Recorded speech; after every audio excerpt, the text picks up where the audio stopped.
Okie dokie, continuing with our career series. So now we have Donald Super. Donald Super took Ginsburg's idea and expanded on it. So you're going to see a lot of the same terms. But he's also a developmental theorist, which means he believes that your career develops over time and you play multiple life roles and multiple life stages. So you'll often hear words like lifespan, life space, life roles associated with Donald Super. And it's really important that you know like keywords that go with the theorist, because from what I've heard, that's what helps you distinguish between answers.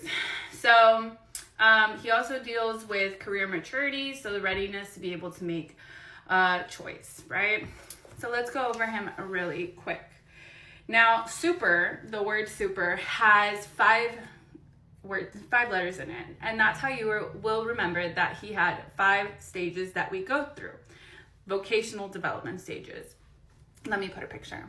Okay, so here are the 5 stages. You have growth, which is from birth to 14 or 15, and here you are, another word you're gonna hear a lot with Donald Super is self-concept. Do you know who you are? Do you know what it is that you want to be in life?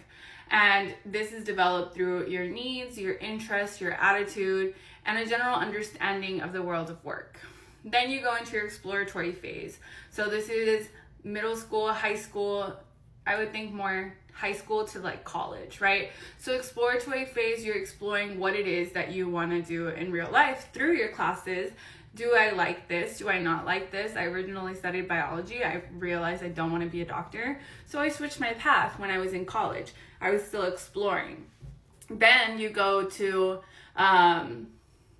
your establishment phase. So once you're done with all of that, you get your master's degree or whatever, you're in your established phase. You're already established where you want to do, what you want to do, and you start to stabilize through your workplace experience. After that, you move into your maintenance phase. So your maintenance phase, you're improving on yourself. You're getting better. You're maybe getting promoted at work. You're being recognized. And then you go into your disengagement stage, 65 plus. And this is where you're preparing to retire. You don't really do as much as at work anymore. You are ready to move on, right? So these are the developmental stages, but also he came up with the developmental task, vocational task. So these are already once you're kind of older. Okay, so we went through the developmental stages, which are the ones that we did on here, but you also have sub-stages or sub-tasks that you go through. So in the ages of like 4 to 14, you're curious, you're fantasy, sound familiar, Ginsburg? You have interests, you have capacities, you're figuring out what you can and cannot do. Once you get into your high schoolization and your early college, you start to crystallize, figure out this is what I want to do, I've hardened my mind to it, this is my decision. Specify, this is what my specific major I picked was, and implement. Now I am done with my degree, I'm going to go implement what I learned and put it into the world. Once you're working, you start to stabilize yourself, right? And then you consolidate, you get better at what you're doing, you advance in your career, you're gonna then stay in this transition holding stage where you're good at what you do, everybody respects you, so on and so forth.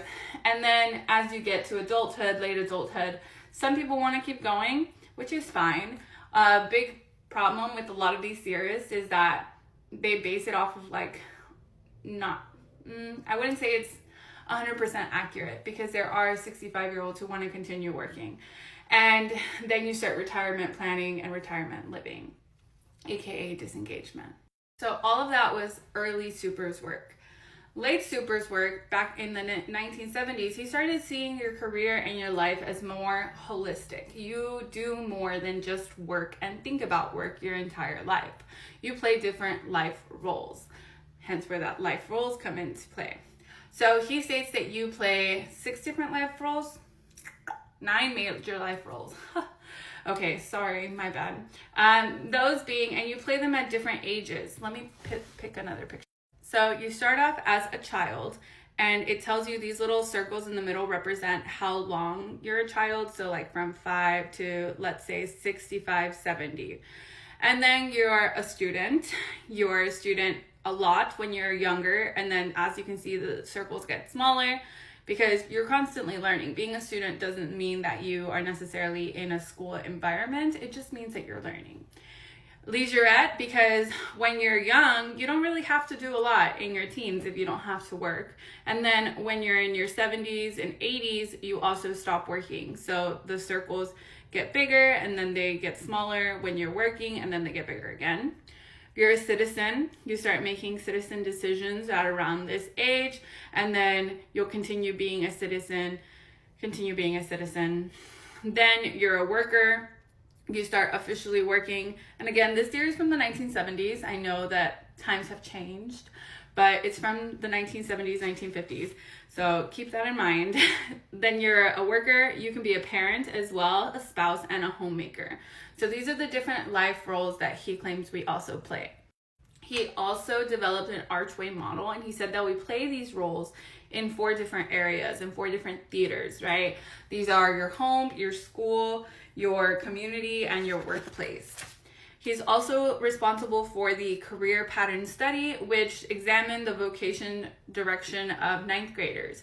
So if a 9th grader was found to be more mature and more adulty, I guess, in high school, they tended to be more mature in their career as well and successful as young adults.